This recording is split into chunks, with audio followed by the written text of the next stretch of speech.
Alrighty, Doc here from North America. Happy to hump day. It is Wednesday. And we've got the markets being the markets as they always are being the markets. Let's check out and see what's going on here today. There's J4X. There is... Oh, I thought I had the dollar index up on there. Let's find it now. Right there. There's the dollar index.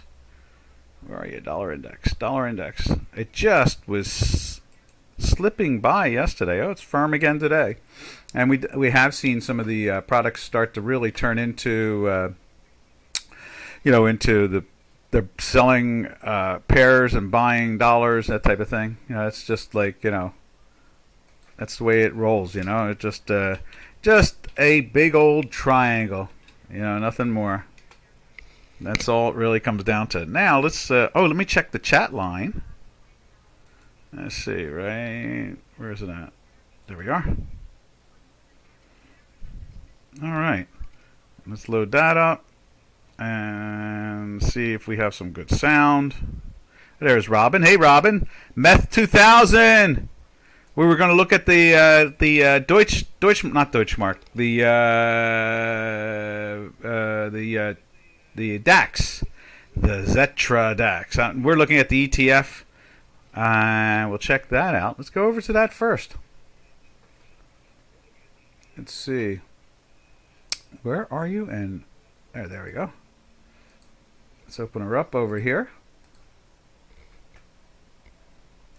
I'll take a look at the DAX ETF. The DAX 40, exactly. And let's put it up on J4X at the same time.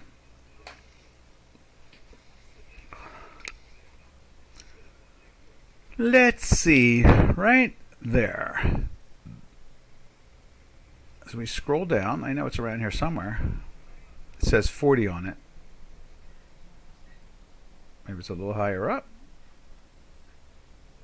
There's light crude. I see it. There it is right there. Right above the dollar index. It would have bit me. Now you can see it's turning down. Yesterday, no, that's a Kathy Woods thing, the ATAI. And there we go. Yesterday they lifted it up and then closed it higher from the day before. I guess we're in a daily buy from like right there. Is it right there? No, one more over. We're in a daily buy for the fourth. This is the fourth day now. Let's fix that. Let's get that. Let's see. It should be in the pre-market. I'm not sure. Let's go 24 hour and see what it does there. Let's see if it loads up. We're asking it to load up at 24 hour, like as if it's trading like a futures contract, which means there's going to be some illiquid spots, and some odd trades, that type of thing. Let's see. Nothing yet. Let's go back to the first one, and we'll just put it in where's it at? Slide it down. Pre and post. There we are. See what that does. There we are. It's still not giving us today. So there has not been a trade yet in the product today. Still in the weekly buy. That's as good. I find the DAX. Hey Jordan, how you doing? I find the DAX. Hey Janos, strange. It shows 3 people watching now, but there are at least 4 of us participating. Yeah, it shows I have 9. I see something that says 9. I think I get more when I go back and look at the replays of the day after. They always seem to have 30, 40, 50 stuff like that in there. It's YouTube. I talk differently than a lot of the people they support, so I'm sure that they do their best to limit us as possible. You're waiting for 14,750 short of the DAX. The DAX, let's see, let's put it up on J4X. It shows the index itself, which is neat. Let's make it the whole page. And the DAX is, it does have a look. You can see it here, just the pattern itself, going all the way back to last year.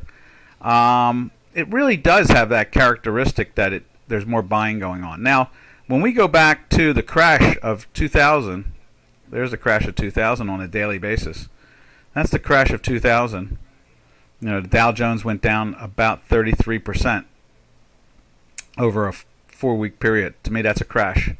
I mean, look at that. Even that is not even remotely. What's that? Half of this action right there. That's the crash of 2020, which I'm starting to realize. I say things, and I start to realize some people don't mention them at all. That the financial markets don't refer to them the same way I do. They like to cloud it over, like the Central European War that's going on right now. Let's see. Doing good, thanks. Oh, good, Jordan. Miss Check. Hey, how you doing? At 54, the house is full. You're right, Janos. Look at that. Everybody's in the hood. We're all in the hood.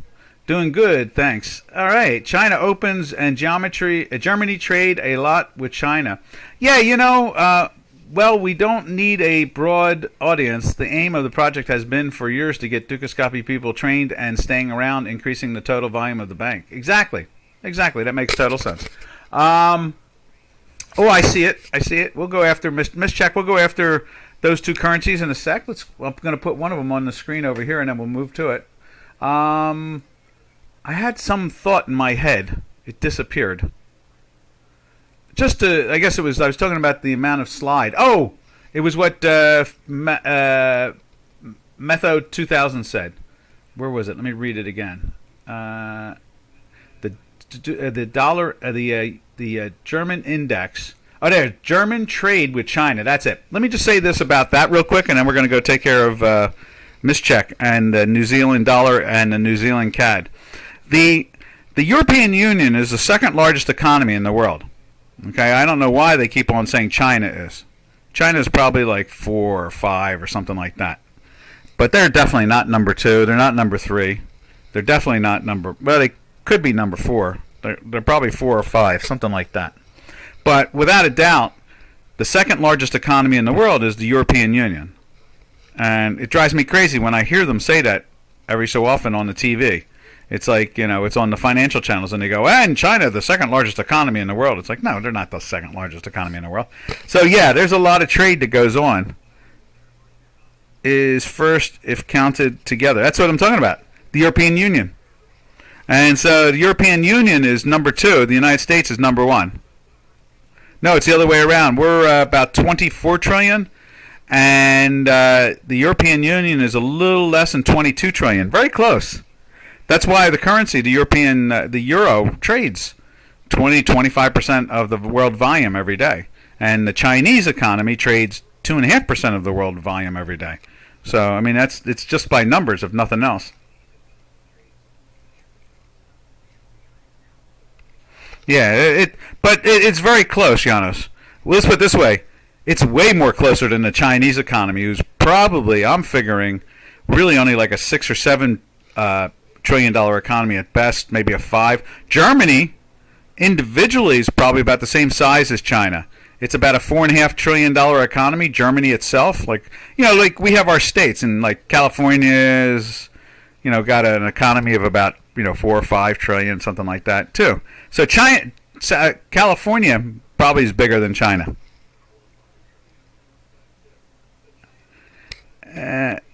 Let's see. I just saw new numbers come out. The European Union is up to 21 trillion now. Yeah. And we're around 24. We're just about 24, 23 something, 23.7 or something like that. I just saw it like yesterday or day before, which drove me crazy. I saw it 2 days ago, and then somebody on the financial channel says, I can say who it was Liz Clayman. She comes out and she says, China, the second largest economy in the world. I'm like, what? Where do they get these crazy ideas? Economy of the state of California is the largest in the United States with a 3.4 trillion gross, exactly. And Germany's like 4 point something. I figured that China's about the same. I figure it's got to be in the 4s or 5s. The only reason that they walk around claiming it's 14 or 15 is they have a fixed currency. But if their currency would trade normal, then their economy would be probably about the size of Germany or or California or something like that. Oh yes, let's go check out the pairs. Good point. All right, so let's jump over to. We'll do the what's that? The New Zealand, is it? It's the New Zealand against the. Let's see, hit okay there. It's the New Zealand against the. I have them right. Where's it at? There it is, right there. There we go. New Zealand against the dollar, right there. That was the first one. You can see here it's been in a daily sell since here, and it's been sloppy and heading down, but it's been in a daily buy, so it's been very tough to be long. It hasn't. Matter of fact, it's been in a sell longer than it's been in a buy, in a weekly buy. You can see the last one was a daily buy there, all the way up, and it was in a weekly sell. Now this was pretty good. Here's your winner chicken dinner right there. You can see we went into the weekly sell in this area here. Let's see if that's a sell right there. I think it is. And no, it's not. It's not a minus. So that was the sell right there. So the weekly sell was right there. The next weekly buy is right there. Let's fix those colors. We used to have clients that paid attention to this stuff. We don't anymore, so I don't really update them unless someone asks. And ask to look at them, and then I love it. I love to update this stuff and make it very clear. This is one of those pairs that does trade very well. The daily sell was there. I mean, that was smack-a-doodle city. That was pretty cool from that move in the buy, which was another win. But boy, is that a great win. I mean, it doesn't go into a buy until right there. Oh, no, it does. It does one here. It goes into a buy there. Let's put that in. Like so. And then let's put that in there. That's the sell again. Whoa, that's wrong. Cancel. Right there. There we go. And then we go into this one here again, and there is the buy, like so. See, that's a really interesting trend there, We had a client was doing the Aussie. We still do. Does the Aussie yen.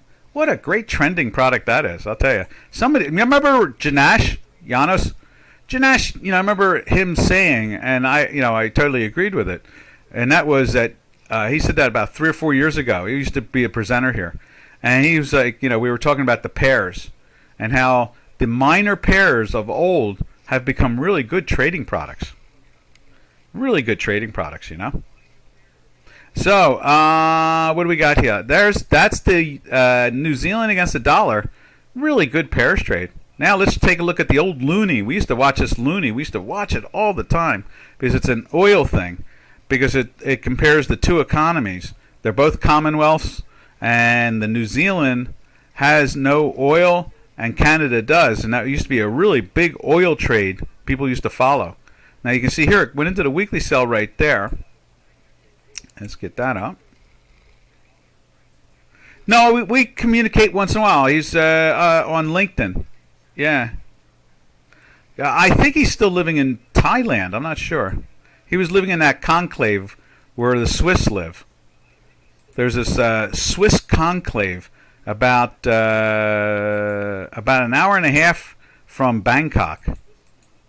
And he was living there, and it's got all kinds of financial people from Switzerland and around the world. But Switzerland in particular, there's a lot of Swiss there. It's like a retirement place to go. Okay, you can see there it went into the weekly sell and is still in the sell. There's your daily. Let's get rid of that. And let's put in the daily sell, the first daily sell. Where's that? There, I guess it'd be. Well, there was the first daily sell right there. Then it goes into a buy, does that same thing. There's the buy, and then there is the sell again. And it doesn't come out of it. That zigzag, Oh, no, not again. There we are. And then it's been in a sell all the way up until here. And it's still in a weekly sell. There's the buy. Boy, it got you out at the bottom, too. And almost at the bottom perfectly. How much closer can anybody ask in financial markets to be accurate? Then you can see it goes back into the sell here. And it's another winner chicken dinner. right there. How's that? Who was that? That was who was that? Mischeck? Who was that? That was Mischeck. Yeah.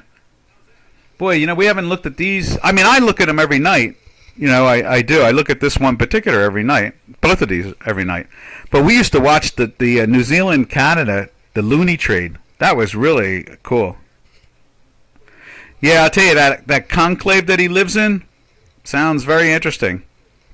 The fellow that writes that newsletter, the Doom, Gloom, and Boom report. I can't think of his name now, but he lives there. They all live there. It's a lot of, and it's a real interesting conclave, especially for Swiss. I understand. So, about hour and a half, 2 hours from Bangkok, really away from the action. That's for sure.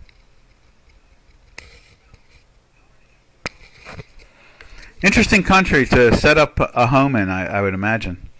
The laws are very fascinating on many different levels.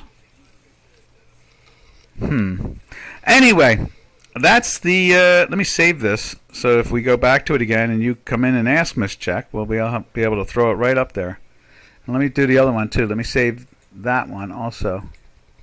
There we are. Let's save that one too. Where are you? File, save... and save workspace as Zynga. Bazinga. All right. So, where were we? We were talking about, there's the DAX again. And, it definitely looks healthy. Look at it. It's trying to take out this area here, which is kind of interesting. It's really showing some life in it. It's not falling down as much. The FTSE's the same way, too. The FT index is very strong also. And so, he's young, Janos, he's, I think he's in his 30s or 40s. So he might be in his late 30s, maybe early 40s, something like that. He's young. So that's when you go travel the world. I traveled the world. I was in your hood when I was young. I was out that way. I was there when Tito was around. I was zipping through Eastern Europe, and I went through all of Yugoslavia. Yes, indeed. Let's see. I was on 4 or 5 continents. Went to school on 3 or 4. 1, 2, 3, 4. I went to school on 4 different continents. Yes, indeed. All right. From the dollar index and the DAX, we'll jump over to where should we go from here? Let's check out the currency, see what they're doing. Let's take a look at the dollar index itself. Right there. There's the dollar index. Trying to act a little firm in here. I don't have a lot of confidence in it, but it is what it is. Also, I'm going to double check the DAX. Still not doing it. Let me try if I do this. See if the default will do it. There we are. Still not showing us where it's trading right now. It should be telling us what the bid and offer is. Not sure why we're not seeing it, because the market is open. We'll go back to it towards the end of the webinar. Maybe we'll see a trade by then. Let's take a look at the dollar index. There is the dollar index.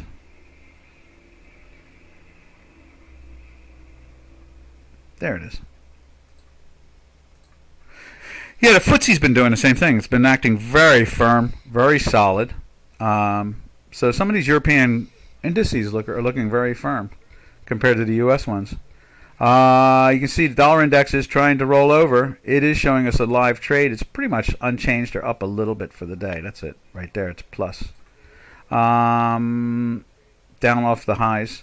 You can see it's pushed into a sell here. There's 7, there's 8. Yeah, so it pushed into the sell yesterday. And you can see it's in the weekly sell for 2 weeks now. Now let's check out like an individual. Let's go over to the Swiss and see what the Swiss is doing. There's the Swiss. Oh, you can't see what I just showed you. Darn it. There's the Swiss. And you can see the Swiss is still lifting up. So they are selling dollars, and I'm sorry, they're buying dollars and selling the Swiss. So the pressure's on there. You see, we've been in a daily buy since this move here. Only small rate hikes in the EU. Yeah, that, and I think that our indices are really, really consumed by the what do you call it? The what's the word? The tech companies, Amazon, Google, Facebook, or Meta, whatever they want to call themselves. Twitter and Elon Musk's operation, Tesla, and it goes on. Microsoft and Intel and Nevada. Our indices are really Cisco Systems, Apple. They're all off now. What it really comes down to is the Dow Jones Industrial Average is matching up to the European indices. They're holding up pretty well. Like the Tech 100 is down like 22% for the year, and like the Dow Jones Industrial Average is down something like 6% or 7% for the year. It's very small compared. A third of it, and that's the same thing with the DAX and the FTSE. They're not consumed by these high-flying techs, and interest rates have an effect on the techs. They're very cash intense. In other words, they need a lot of cash to keep on functioning, so they have to borrow cash because they're that's why EBITDA and DBIDA are very popular ways of measuring the fundamentals in them. Oh, here we go. Metho says only small rate. Right, that's okay. And then 54 says there's a sort of a squeeze up in equity before the drop. Yeah, usually traders like to take the markets up to take them down, and we'll see how that rolls along here. I think we're just trapped in a big range now. I don't really think we're going to take out the lows. I don't think, obviously, we're not going to take out the highs. A couple of companies have too much weight in the indices. Exactly. Yeah, exactly. The DAX looks exactly like. Well, let's go to. Let's look at the two. Let's look at it on J4X. That's a good comparison. If I can find the right mouse. There it is. So, like right there, let's make it big. There is the DAX. Right? And now we're going to throw up the Dow Jones Industrial Average right to it. Right there it is. It would be. You can see it's trying to go after this high here, like the way the DAX is. Let's just go back to the DAX real quick.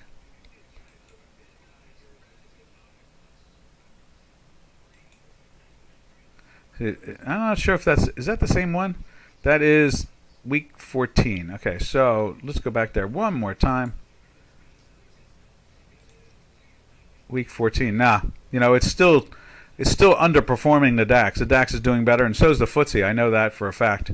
So this is week 14 right here. So it should be up to match the DAX. It should be up around the 34,500 area. Instead, it's at the 33,000 area. And let's see if we can get the FTSE up there too. Where are you? There it is, right there. There's the FTSE. Yeah, see, the FTSE is even stronger at the 13-14 week period, right there. It's very firm, and the DAX looks a lot like that.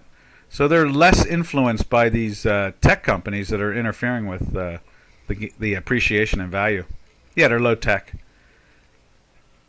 And like Apple and Microsoft, the tech companies that are in the Dow Jones Industrial Average is Honeywell, Intel, Microsoft, Apple, Cisco Systems. Who else is there? There's one more. I think they have one other tech, but it's a biotech. It's Amgen. Amgen's in there. So that's the influence that it's getting the Dow Jones. It's losing that percentage because of that. Indeed. So from there, let's go over to where we. Oh, I want to see what the euro is doing this morning. Let's see what the euro is doing. But it's good. We got a lot of people talking today. I love that. I love looking at things and talking. And there's the euro. Now the euro is lifting back up a little bit today. Did that yesterday, but it was fell into the sell right there. And now you can see it right there. We're over the zero line again. So it's trying to turn back up. Now what's interesting is it's in the weekly buy from last week, and it's trying to be firm. And then when you go and look at the cable, which is fighting to get into the weekly buy again this week, but this time it looks like it's going to hold. It has been in a buy since Friday. Is that Friday? No, that's Monday. So it's been in a buy since Monday, and so it's trying to climb. Both of the currencies in Europe are Europe's currency, and the British pound are showing buying strength. There are some action going on in there. Let's see. Jan says headlines focus on the euro yen high.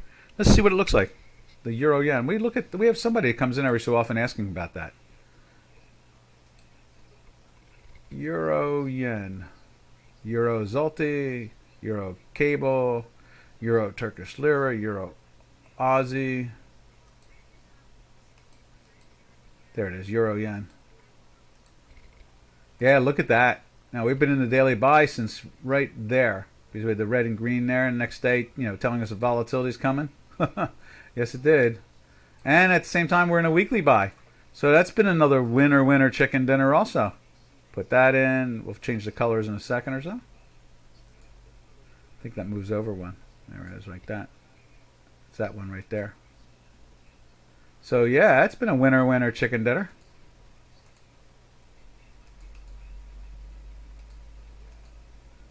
There we are. Definitely, that's been showing some good strength. That's interesting. It went into the buy there, fell into the sell. Did it fall in the sell there? No, it did not. Went into the sell here. And then, it went down a little bit. And then, what did it do? From there, a couple days, 3 weeks in a sell. Went nowhere. And then got into the buy again. So that's a really interesting one. Now, that's a big economy. The euro, the yen, the Japanese market is equal, as far as I'm concerned, in my head. This is in my head, and my numbers, the way I look at it, is about equal to the Chinese economy, like it is almost equal to the German economy and so forth, or California. So that makes sense. I mean, they trade, their currency trades, I don't know, what, 12, 14%, 12% a day of world volume, 10% a day of world volume. So, I mean, China only trades 2.5% of world volume. So, I'm only talking through the math, not my political yay or nays or desires. It's just math. Nothing more than that. Also, they don't have a floating currency. Without a floating currency, how can you even trust the 2.5%? You don't know if it's just, like the way Twitter is, bots or something like that. All right, Metho 2000 says EZB makes a hike this week, we think. EZB, who's that? Is that the Euro? Which major bank is that? We'll look that up in a second. EZB. EZB, where's my mouse? Let's find out what EZB is. Central Bank. EZB. Central.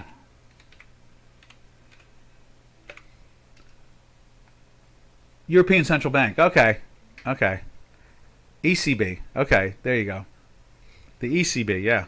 Yeah, and then I guess, what do we get? Is it Thursday? We get PPI? No, we get CPI on Thursday, I think. I don't think it's Friday. Let's see. EU, let's see, sort of, we call it drop. Let's see, 54 says, there's a sort of squeeze, right? Equity. Yana says too much weight in the indices, right? DAX, Dow Jones, right? Let's see. Euro Metho says ECB, okay. Let's see. Yana says our one policy moves to tightening. One policy moves to tightening. Meanwhile, the Bank of Japan revealed this week that they are set to continue easing. Yeah, they've been doing that for 9 months now. They actually pay interest on their overnight money and stuff. It's they're trying to perk the. these Keynesians that run these countries, these socialists run these countries on these philosophies that think that the more money they spend, the more in other words, picking winners and losers. That's what it really comes down to. The more money a government spends trying to pick winners and losers usually slows an economy. Not usually. It does slow an economy. It doesn't speed up an economy. The less regulation and the less the government tries to pick who's the better company, in other words, winners and losers, compared to what they think is a bad company, in the end result, makes money. So if you're a country and you reduce regulation and you try to allow companies to thrive without force-feeding them equity, they're going to grow.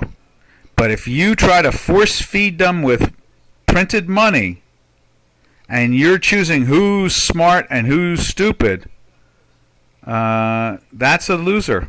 And that's I think the Japanese are starting to catch on to that. The rest of the world is having an issue with it still. The United States is fighting our socialists every day to stop them from doing it. And they think, the one thing they can't do is they can't buy away inflation.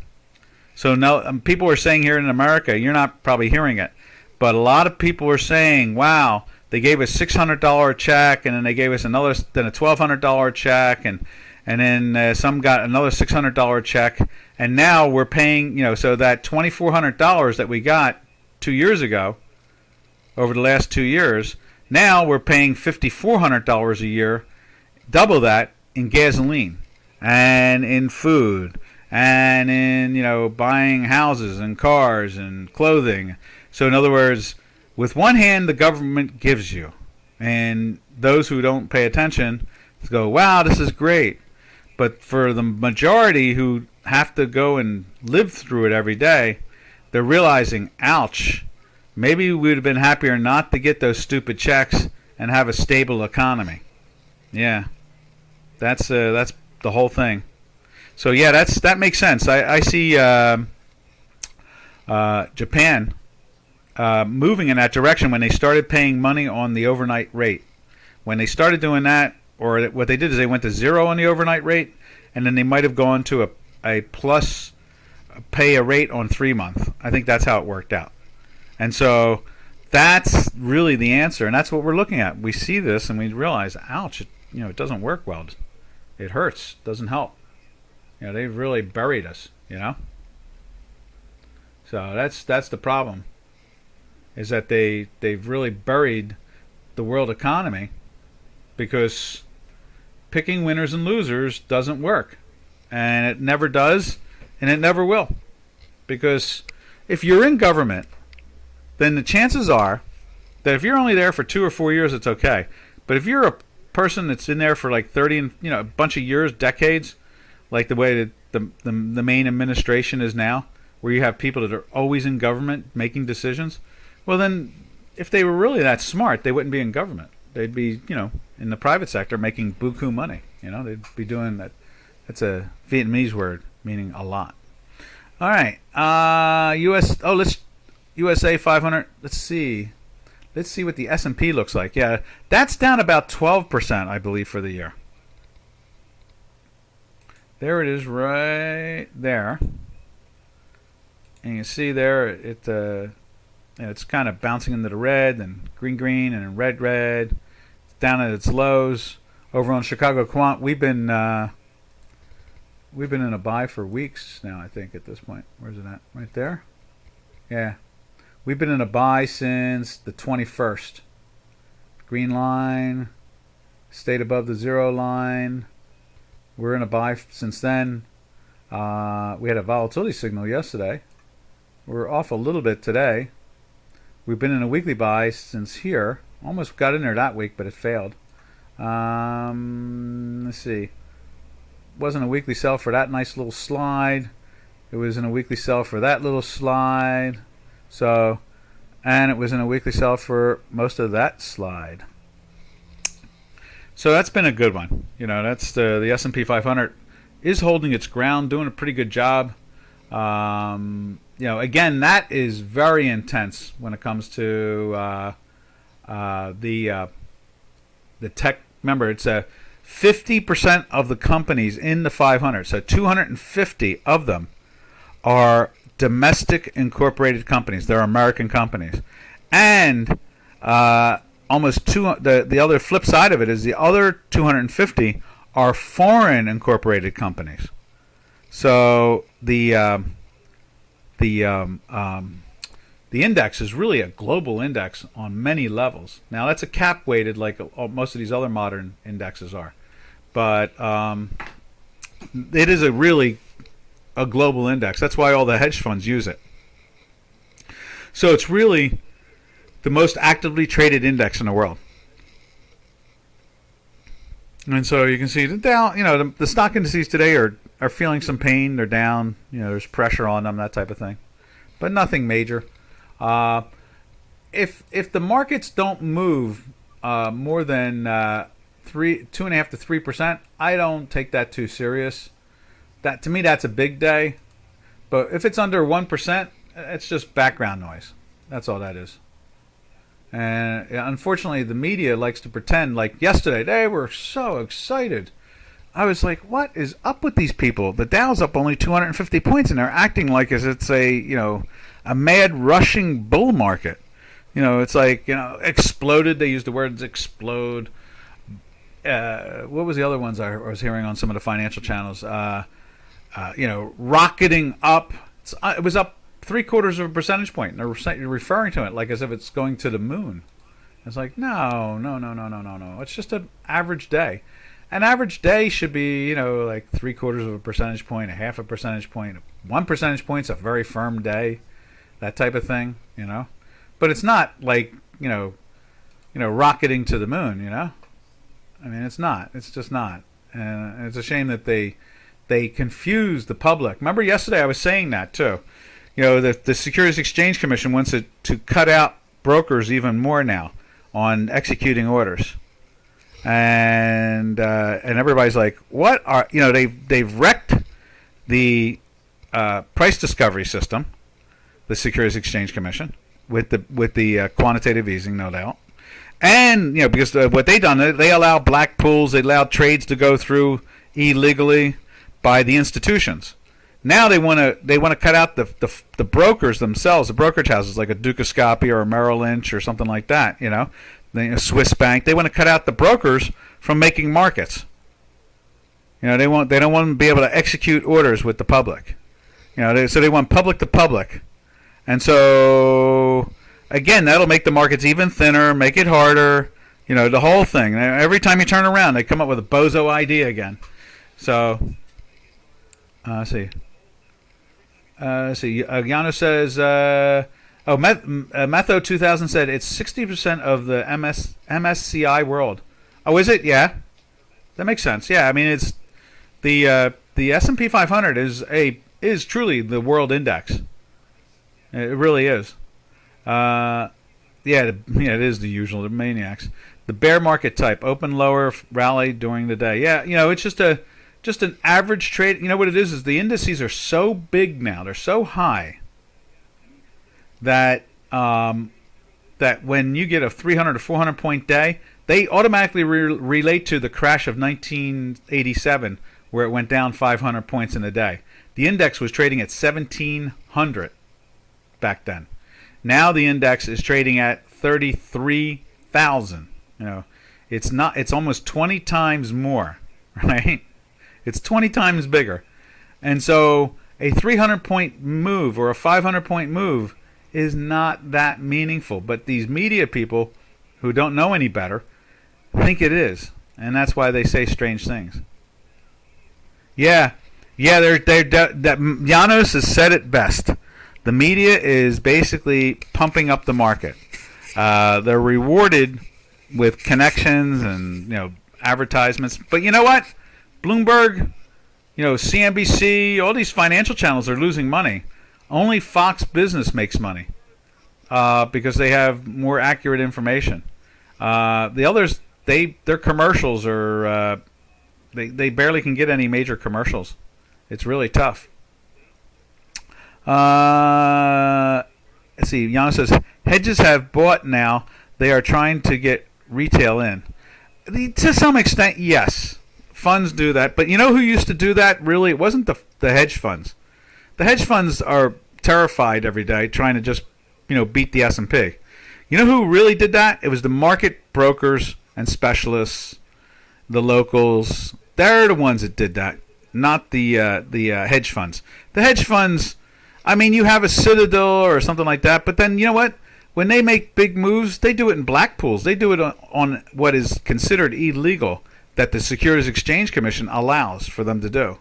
They're not supposed to do that, but they do it. And so big moves are hidden and then come out 1, 2, or 3 days later, if at all. Sometimes they don't even come out. We see it in our data. All of a sudden they load the stuff in 2 days later they backfill 2 days later. That's why some of our dots don't match up. Sometimes our buys turn into sells. It's like, what happened here? Pump and dump the next rally? No, the only one who's pumping and dumping is the Federal Reserve. Remember, they don't exist anymore. The New York Stock Exchange specialists don't exist. The market makers at the NASDAQ barely exist. They don't have the money or power anymore to do any of that. They're done. They're gone. They're dinosaurs. They don't exist anymore. All the money now is central banks. The central bank pumps and dumps. They're the buyer. They were referred to as buyer of last resort. That's how the Securities Exchange set it up. So in other words, you're a specialist at the New York or the Philadelphia or the Chicago or Los Angeles or any of the other exchanges, Cincinnati and so forth. You were a specialist and you had the power to do a little pump and dump, move the prices around. You controlled it, especially at the New York. The New York Stock Exchange had all the power in the world. They could move the prices around themselves. Now they don't exist anymore. The New York Stock Exchange is owned by ICE. It doesn't have that power to do that anymore. So no, the only pump and dumpers now are the central banks. Now hedge funds, they're not. Hedge funds are. You know what hedge funds are? They're not a bunch of tigers, and the majority of them are not a bunch of aggressive players in the marketplace. They're kind of like milk cows out in the field that get milked. They just kind of mosey along, do their thing, go through the cycles. They buy and sell every day, adjusting their portfolio. When they have to do something really, really big, they go into a black pool and they do it where no one can see it. So those days of pump and dump are gone. Now it's the central bank that pumps and dumps. They're the buyer of last resort. They put everybody else out of business. You got to have a wider bid and offer to be able to make a trade. You've got to have the volume. They just don't have it anymore. So pump and dump the next rally. I think we're stuck in a triangle, so you trade the range. I don't think they're pumping and dumping. Just trade the range, that's all. I think, follow the math. That's usually the safest way to play it, By the way, did you read that Pelosi bought? Yeah, they bought, what was it, Microsoft and Apple, I think it was? And they did it in options too. Oh, that was it, Apple and Amazon, yeah, and they did it in options. Yeah, they didn't buy the stock, they bought the options. So when you say that they're up 24%, or the products themselves are up 24%, more than likely the Pelosi's, I think, were up like maybe 100%. I mean, you got to figure they bought calls. They bought call options or they bought binaries. I don't even know if they're buying binaries. I think they're just buying calls. I don't know. They'll announce it sooner or later. I'm sure my math will pick it up. It usually does. Let's see. You want to see where Apple is? Let me see. Let's try this too. I'm trying to get to see if the DAX is putting a trade in. It's still reflecting yesterday. They're not reflecting anything today. Let me just double check this. I want to see where the DAX is. There's the 24. I won't do that on 24. Let's do this. Let's find Apple. Let's see where Apple was. I know it's in a buy in our system.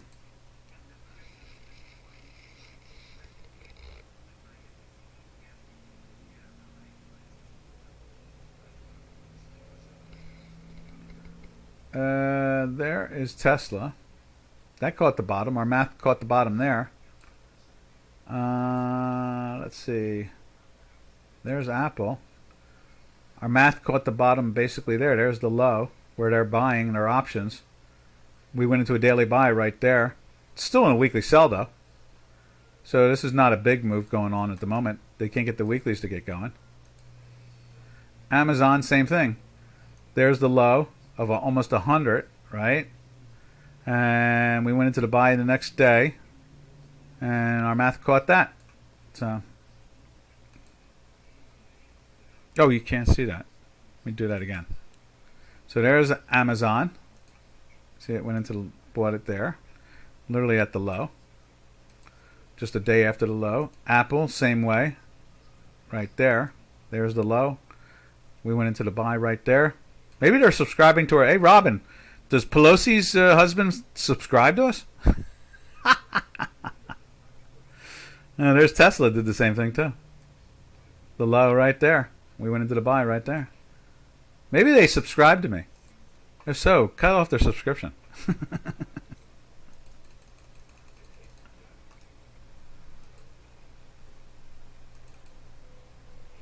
Let's see if we can get this pre-market. Let's go with that one. Still not getting a quote in that. I don't understand what's going on with the DAX. Am I looking at the right thing? Let me just double check it. Yeah, that's the DAX. I don't know why we're not getting a quote in that thing. Let's see. She has to file. He trades that. Her husband does, but we know with a delay. Exactly. Yeah, calls. That's what I think. They buy calls because they have good information. They're following our work. Maybe he's watching us right now. Who knows? Maybe he does that. Jordan was looking at dollar yen weekly chart. Was thinking at first it's still in a correction phase, but it seems pretty bullish at the moment. Any thoughts on the dollar yen weekly chart? Let's take a look at it.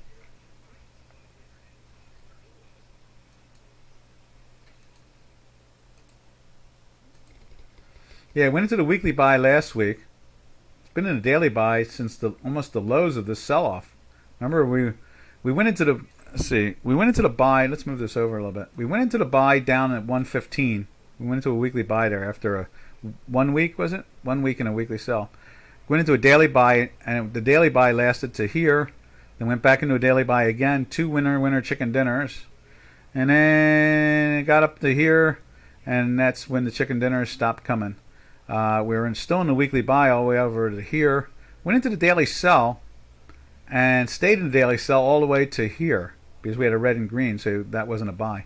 And then you got you went into the buy on this one there, and now we were above the line. I think we talked about it a little bit. You might have asked about it last week too. And so we're still in the weekly buy, and you can see we've been in the daily buy for all that. So yeah, it seems pretty firm. It's getting into the weekly buy again. I think we said, yeah, it's done it too. We talked about it going to the 35 area when it went into the daily buy here. And it's done it. It's gone up to, what, 34.47. So gotten close so far. I think that they are, remember, I kind of say that somehow or another between the Swiss franc against the dollar and the yen, the dollar yen and the dollar Swiss saltine, both those currencies seem to be leading the way of strength and weakness in the dollar.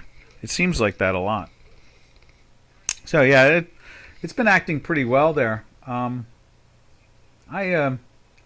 imagine it'll top out again. We'll get a little sell signal, and then we'll see if this is the plateau or look. there's we talked about this yesterday. I know it sounds like politics, but it's not. It's finance and money, and that is that. Notice how Mrs. Pelosi and her husband trade stocks because they make decisions that influence those companies, so that they know when things are going to be good and when they're going to be bad. So when people go, "Oh no, you're going to be talking about finance, not politics," it's like they're both the same. They're definitely both the same. They change policies. They pick winners and lose and choose. They choose winners and losers who they're willing to let government money or support or policies or regulations influence them or disconnect them. So there is no such thing as separating politics with money. And anybody who ever goes, "Oh, you must separate them," doesn't understand the marketplace whatsoever. Because until we get into a Bitcoin government of form, in other words, a blockchain type of society, which Ronald Reagan suggested. Ronald Reagan said at the time, "Why can't we just have an algorithm for the central bank? Get rid of the Federal Reserve and all the people in it, and just have a computer specialist running it, and let the algorithm increase money supply and decrease money supply over the fundamentals all the time." Okay, and so they're totally 100%. Someone was texting me this morning about Mrs. Yellen, and like, "Oh, she's so competent, and now she's really blowing it." I said, she's never been competent. She's been a political hack since she got into the Federal Reserve. She's not made any good decisions. She had 8 years, and she could have easily raised rates up into the 2.5%, 3% area, and she never did. She moved it basically a quarter percentage point once. And that was when Mr. Trump got elected. Not even sworn in, just elected. And then she raised him right afterwards, just kept on raising him. I don't know, Giannis. Compared to the bozos running the Federal Reserve at this point, I don't know. Let the computer out. Well, I mean, Ronald Reagan had it right in the sense that he knew that those multiple variables, a good algorithm probably could control it. And he used to say it that way, too. He really said, why can't we have an algorithm running it? You know why we can't? Because then politicians can't spend money. Because when they increase cash into the system to help the government to sell bonds and bills, if you had an algorithm doing that, then the politicians couldn't spend money. That's the reason why. That's really what it comes down. It has nothing to do with the variables, as far as I'm concerned. Although an algo would be a lot better than the current management. Oh, yeah, totally. Didn't Keynesians make a formula for money supply already? They did, but it was one-sided. That's the problem. They in other words, they like to increase money at the wrong time and decrease money at the wrong time. So in other words, they giveth with one hand and taketh from the other.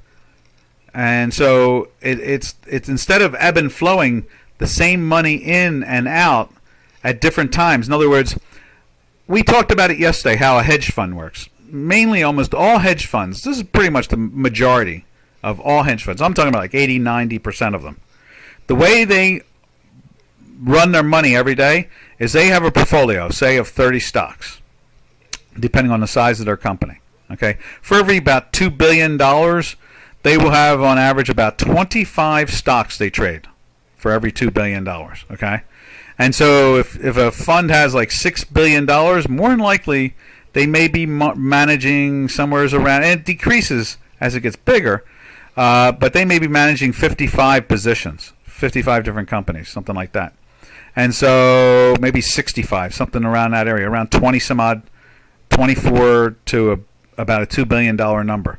So what happens is that when they're all equal in assets, in other words, all 24 stocks on a $2 billion fund will all spend the same amount of money. 50,000 or 50 million for Microsoft, 50 million for Cisco, 50 million for Intel, 50 million for General Motors, 50 million for Ford, 50 million for ExxonMobil, 50 million, and then what they do is as those stocks decrease, lose value, they add money to them long as they still believe the fundamentals that they're following, okay, their own fundamentals, their black box fundamentals, and vice versa.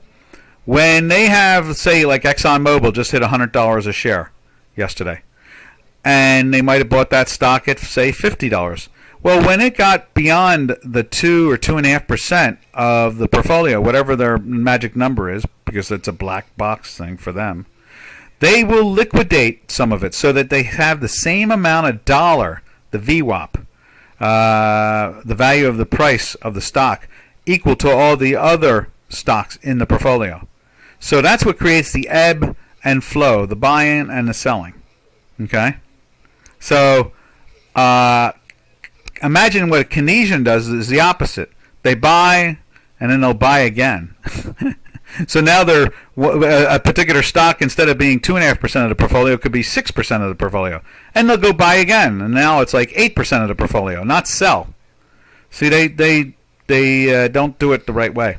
So that's what a Keynesian does with government money, and they think that adding money to a system is the answer. In other words, they like to pick winners and losers. So having an algorithm would be a lot better, but then the politicians wouldn't be able to front run stock trades, and they wouldn't be able to front run. Remember, there's this one woman who was trading outright options on the S&P 500. This one congresswoman, and she's on the finance committee in the House for the Federal Reserve, and so she knows when they're going to add liquidity and decrease liquidity. So she would be day trading almost. She would be like, long calls in the S&P 500 or long puts, knowing when money is coming out of the system. Yeah. That's why you can't separate politics from markets. And until they have an algorithm that runs it all, and politicians have balanced budgets, you never will. You won't be able. That'll be the warning sign when you can separate politics from the markets, because we'll have a balanced budget. When we have a balanced budget, or close to a balanced budget all the time, then you know that they're not floating cash, floating bonds out there because they're overspending. Then you won't have to worry about it. All right, we're out of here, traders. This is Doc from North America, talking his same hocus pocus, and we will be here tomorrow talking our same hocus pocus. And happy trails to you, to all my trading friends. Happy trails to you, to all our Dukascopy friends. Ta-ta, traders!